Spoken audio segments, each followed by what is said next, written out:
Support for the Legislative Gazette comes from New York State United Teachers, working to support students, educators, and public schools as the center of their communities through the Public Schools Unite Us initiative, and United University Professions, representing 37,000 academic and professional employees at SUNY campuses and teaching hospitals across New York State. Frederick E. Cole, President, uupinfo.org.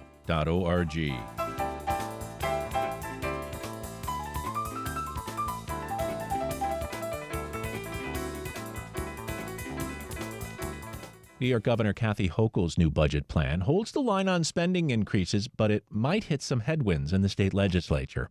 The Legislative Gazette's Karen DeWitt reports.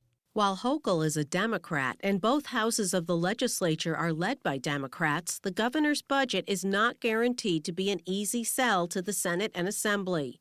One item expected to meet resistance is the governor's proposal to keep state aid flat for some suburban and rural school districts. Hochul and her budget office managed to close a $4.3 billion projected deficit by tamping down the rate of spending growth in education and other areas. It's a lot more pleasant to say yes to everybody, but now we're called upon to make the tough decisions. Hochul is proposing an increase of $825 million for schools, but that's far less than the record spending over the previous 2 years.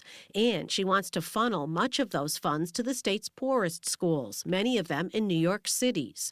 The plan would end the decades-long tradition known as hold harmless. That ensures that no school district, even the state's wealthiest, will ever get less money in the state budget than it did in the previous year. As much as we may want to, we are not going to be able to replicate the massive increases of the last 2 years. No one could have expected the extraordinary jumps in aid to recur annually. The Republican minority leader in the Senate, Robert Ortt, says some GOP senators who represent suburban and rural districts object to the proposal. He says he believes it's no coincidence that the school districts that are less likely to receive cuts are represented by Democrats in the legislature. It's all rural and suburban districts that are going to see cuts in spending, in some cases drastically, and not the cities. And that, to me, really smacks of hypocrisy, but it also smacks of partisanship. Ortt predicts that some Democratic senators who represent suburban districts will also be opposed to the idea. If the governor's plan is taken at face value, I have to believe that my colleagues on the other side of the aisle are going to have something to say about this. Advocates for school funding who have been closely allied with Democrats in the legislature, including the New York State United Teachers Union, are also against ending hold harmless. In a statement, NYSUT President Melinda Person says the critical need to consistently support our students and educators should not vary with the fluctuations in our state tax revenue. Senate Democratic Majority Leader Andrea Stewart-Cousins sought to minimize any public friction over the proposal and other items in the budget, including the governor's plan to trim $1 billion out of the Medicaid budget. That comes as the state's safety net hospitals say they are nearing financial ruin due to low Medicaid reimbursement rates. Stewart-Cousins says everything will be discussed. We're going to talk about her approaches to a lot of things in the budget. That's why this is going to be an exciting season. We can't wait. In a few weeks, the Senate and Assembly will present their own budget counterproposals. Assembly Speaker Carl Hastie says he's not ruling out some changes after he's gone through the plan with his Democratic members. That may include spending increases and raising revenues, possibly through tax increases for the wealthy. In dealing with the members of the conference, I have to see what the spending, the wish list is, and then we have to try to see if we have enough revenue to match this. Any proposals for tax hikes will also create a budget roadblock. Hochul has already said she will not accept any new tax increases, saying New Yorkers' taxes are already high enough. In Albany, I'm Karen DeWitt for the New York Public News Network. New York Governor Kathy Hochul's $233 billion budget proposal is coming under scrutiny from elected officials. The Legislative Gazette's Dave Lucas has more. Hochul's spending plan, unveiled in Albany Tuesday, looks to close a $4.3 billion deficit with no increase in income taxes and no cuts to programs. Republican State Senator Jim Tedesco of the 44th District gives the governor a bit of praise. One of the positive things is my bill she put into the budget, 7688. The legislation comes in response to the September 30th abduction of a 9-year-old girl from Moreau Lake State Park. Tedisco says no security cameras were present when the kidnapping took place. The bill requires New York's 180 state-run parks and campgrounds be equipped with security cameras that can identify the license plate, make, and model of any vehicle entering or exiting the facilities, as well as record the image of any person walking into or out of the grounds. The measure is sponsored in the Assembly by Rotterdam Democrat Angelo Santa Barbara.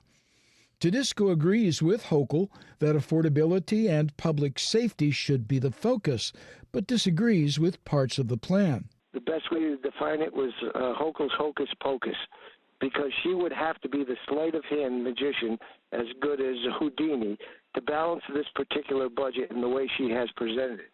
What she admitted is we have $4 billion of increased spending. That's a part of the reason why people are leaving the state of New York, because of taxes, to get that $4 billion of increased spending. But we also have a $4.3 billion deficit. That's $8.3 billion that's not accounted for right now.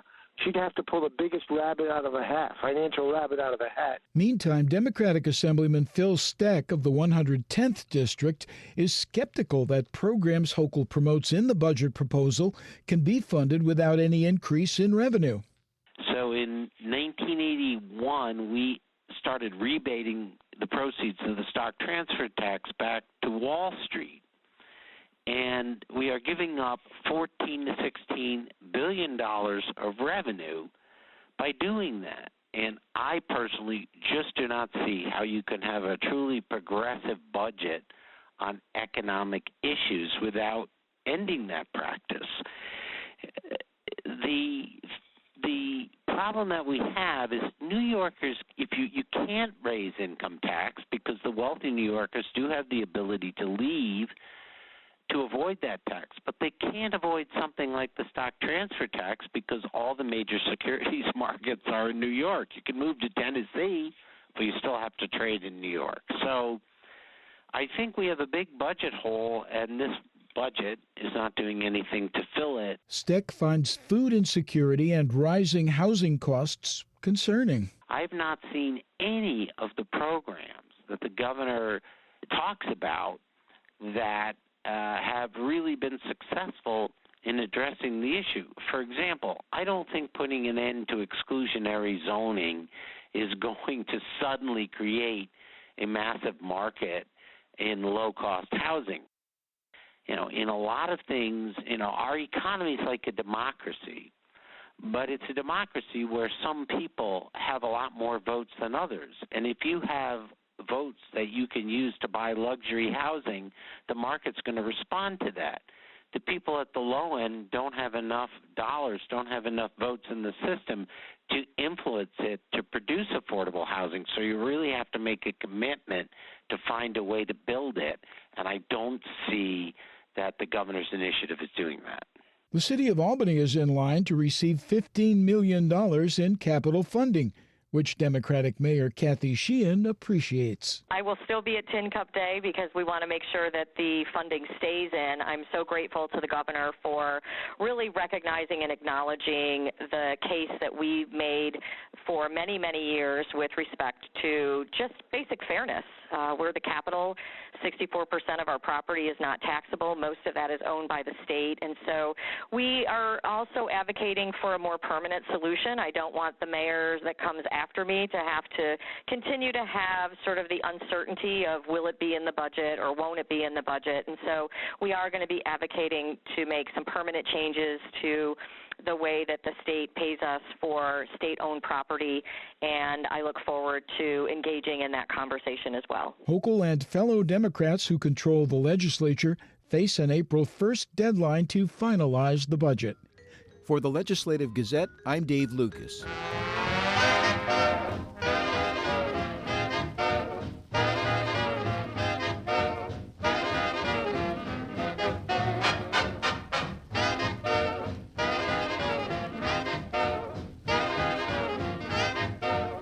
You are listening to the Legislative Gazette, a program about New York State government and politics. I'm David Gustina.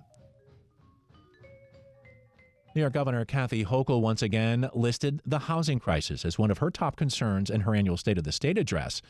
Lawmakers in the Hudson Valley agree the crisis is a danger to local residents, but many disagree with the governor on how to approach it. More from the Legislative Gazette's Jesse King. Now let's get to the most important issue when it comes to affordability.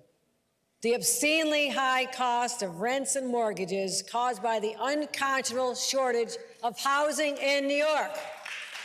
The fact that Hochul touched on housing in her speech came as a surprise to some lawmakers, considering the Democrats' extensive plan to build more than 800,000 housing units statewide crumbled in Albany last year. Hochul largely focused on New York City in her address, saying she wants to legalize basement and cellar apartments and resurrect the tax abatement plan 421A, which lawmakers let expire in 2021. Assemblyman Chris Burdick, a Democrat from the 93rd District in Mount Kisco, says housing is one of his main priorities this session, so he was glad to hear it talked about, but he would have liked more specifics. I want to see that there's a plan not just for New York City, but what are the specific actions that would provide for stimulating housing growth in the rest of the state. Much of the Hudson Valley is under a housing crisis. The cities of Kingston and Newburgh and the village of Nyack have declared housing emergencies over the past couple of years, opting into rent control via the New York Emergency Tenant Protection Act. A recent report by Hudson Valley Pattern for Progress found that the average single renter cannot afford a one-bedroom apartment in any of the region's 9 counties. Part of the reason Hochul's housing plan fell through last year is opposition from suburban and rural representatives, who took issue with Hochul's idea to mandate growth in municipalities across the state, as well as a measure that would allow the state to circumvent local zoning officials to get the job done. Burdick is one of those representatives. He'd rather see the state provide incentives and require municipalities to draw up their own plans after assessing their individual housing needs, like the way communities were directed to reimagine policing in 2019. Burdick and Assemblywoman Dana Levenberg, a fellow Democrat from the 95th District in Ossining, have been working on a package of bills they say would preserve local control while complementing other aspects of Hochul's plan. Every municipality needs to step up and do their part. And again, it can't all just be on the back of the ones that maybe have more density currently. Like, we really need to look at the state as a whole to provide housing for all of those who want to live, work, play, and thrive here. Hochul did appear to drop the provision overriding local control in her speech.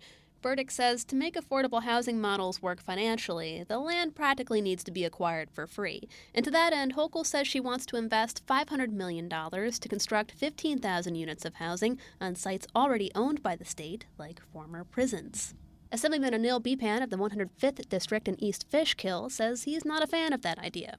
The Republicans' district is home to the former Downstate Correctional Facility in Fishkill, which was decommissioned in 2022 and promptly identified as a potential site for affordable housing. Bipan says he's spoken with members of the Fishkill Town Board, however, and they're not for it. They do not believe they have the infrastructure. They don't believe they have the ability to expand their community by the hundreds, if not thousands, of new units and residents they're trying to put there. To an extent, Burdick echoes that argument. The areas that we represent, they're not cities with sewer systems. They're not cities that have public water supplies.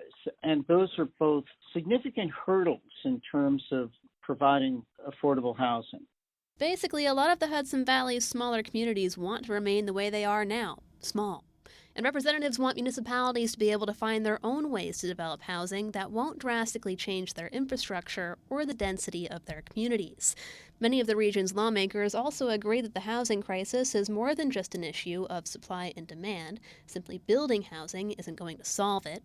Assemblyman Jonathan Jacobson of the 104th District in Newburgh says the state should be doing more to make sure renters have stability right now. He's a proponent of good cause eviction legislation, which would protect tenants from price gouging and from being evicted without a legitimate reason. Good cause is another idea that tanked Hochul's housing plan last year, but Jacobson says he doesn't see things moving forward without it. I think there has to be a grand bargain concerning good cause eviction, as well as the necessary tax breaks to encourage more housing to be built. In her speech, Hochul listed the housing crisis as a main reason New Yorkers are fleeing the state, not taxes, as some state Republicans argue. Republican Assemblyman Chris Tague of the 102nd District says he doesn't think that statement is entirely true, and Capital Region lawmakers like State Senator Jim Tedisco and Assemblyman Angelo Santa Barbara have introduced a bill that would create a bipartisan commission to study outmigration. But he agrees that housing likely plays a part. Take, for example, the village of Catskill, where Tague says local officials have had trouble getting graduates of nearby Columbia Green Community College to stay and raise families. I mean, you're talking average prices now. Since COVID in rural upstate New York, you're looking at a decent house, you're paying $250,000. Now, how does somebody fresh out of college making $40,000 or $50,000 a year afford a $250,000 house? For the Legislative Gazette, I'm Jesse King.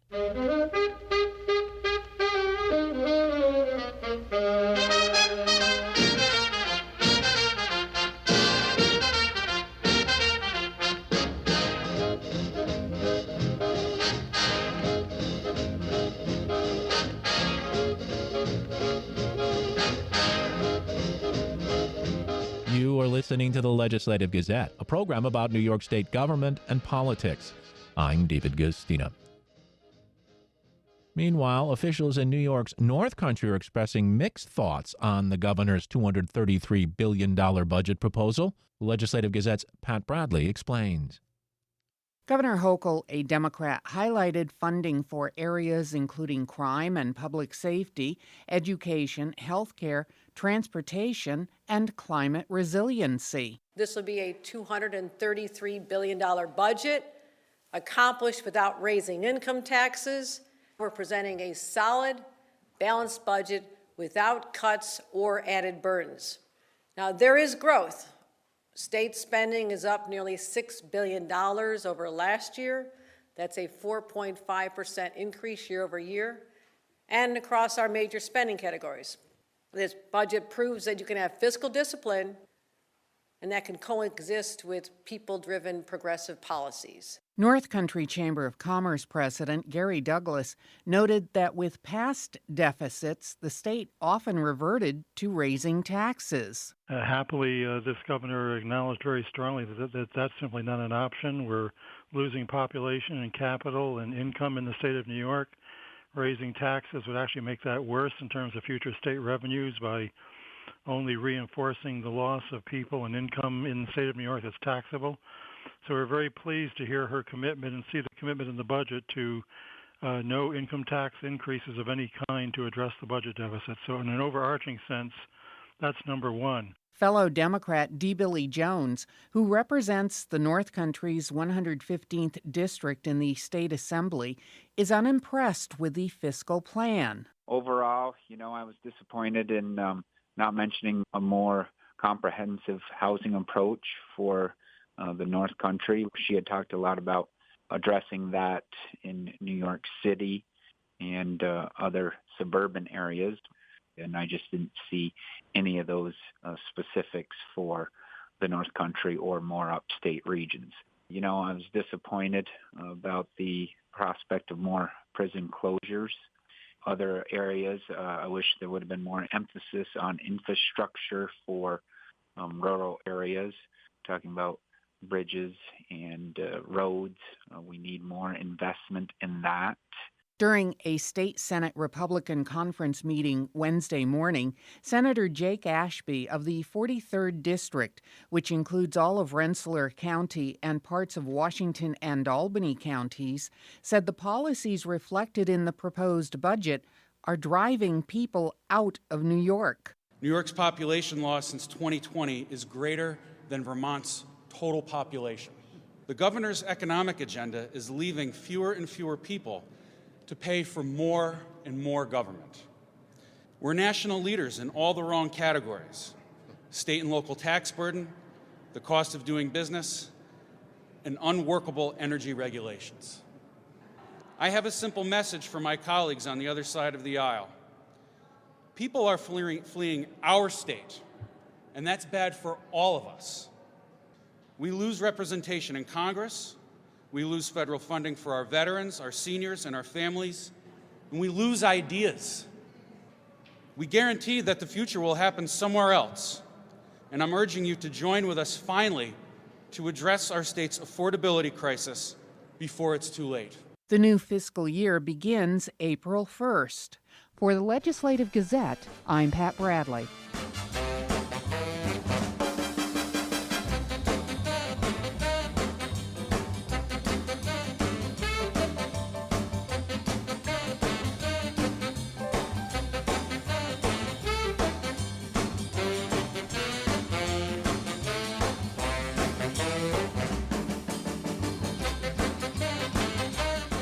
You are listening to the Legislative Gazette, a program about New York State government and politics. I'm David Gustina. This week I sat down with New York State Comptroller Tom DiNapoli, a Democrat, and asked him about the state's rainy day fund, which the governor dipped into to deal with the migrant issue. Yeah, I've given the governor and the legislature credit for finally building up the reserves. So these are monies. Some of them are in what we call the statutory reserves, which are more restricted in terms of how it can be used and when. And then in the informal reserves, where there's a lot of discretion. Our view in the Comptroller's office always is more of it should be in the restricted reserves. But all that being said, $19.5 billion in reserves, the highest we've had in many, many years, meant for an economic emergency. And what the governor said in this budget, dealing with this cost of the asylum seekers and the migrants, trying to, help New York City and some of the other localities, but it's primarily New York City bearing the brunt of this, that she would take a portion, I believe it was $500 million, from the rainy day reserve and use that to help pay for a part of what the state is putting forward. The initial reaction is that enough of an emergency to qualify for for using some of that rainy day reserve. And I think it really gets to a point that we've made in the past, while we've complimented the governor and legislature for building up the reserves, what we have been saying are two things. Number one, as I said before, more of it should be in the statutorily protected reserves rather than what we would call the informal reserves. And number two, we don't have clear guidelines with those informal reserves as to when you would spend the money, what is it appropriate to spend the money on. Saying an economic emergency is kind of a broad, label. So from my perspective, initial reaction, okay, if they want to define this as a short-term emergency, which would qualify for using some of the rainy day reserves.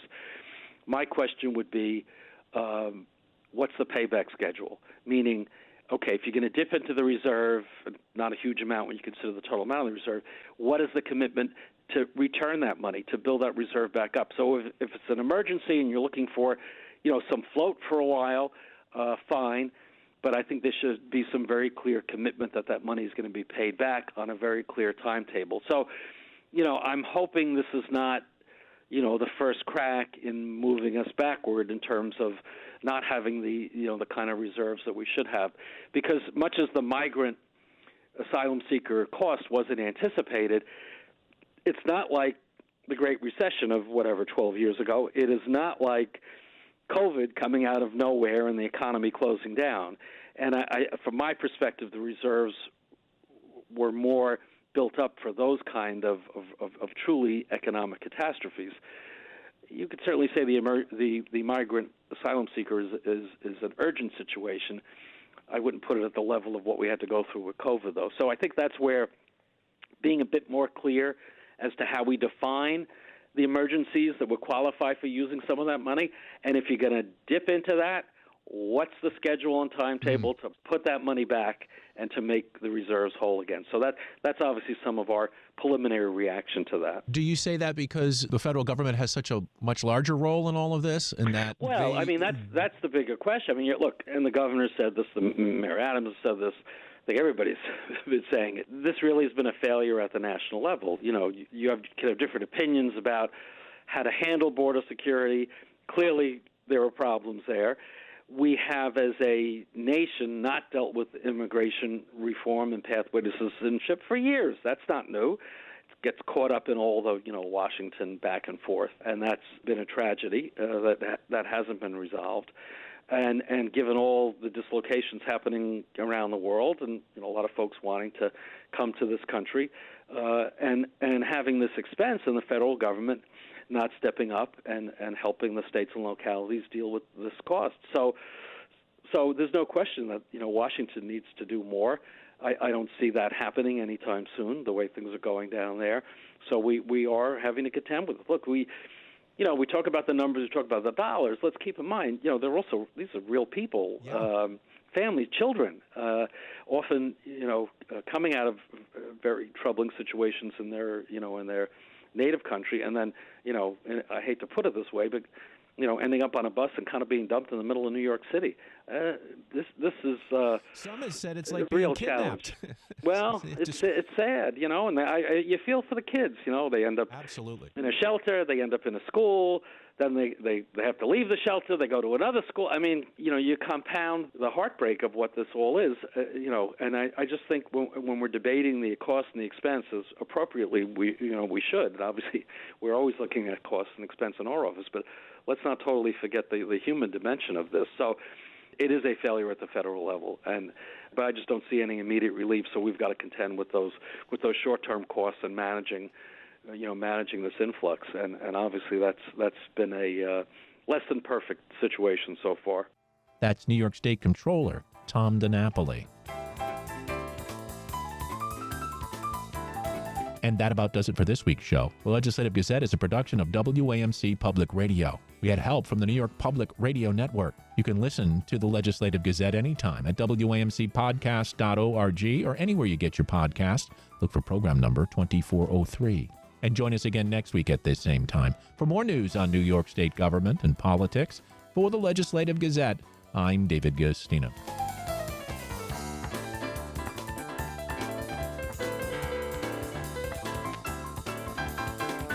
Support for the Legislative Gazette comes from United University Professions, representing 37,000 academic and professional employees at SUNY campuses and teaching hospitals across New York State. Frederick E. Cole, President.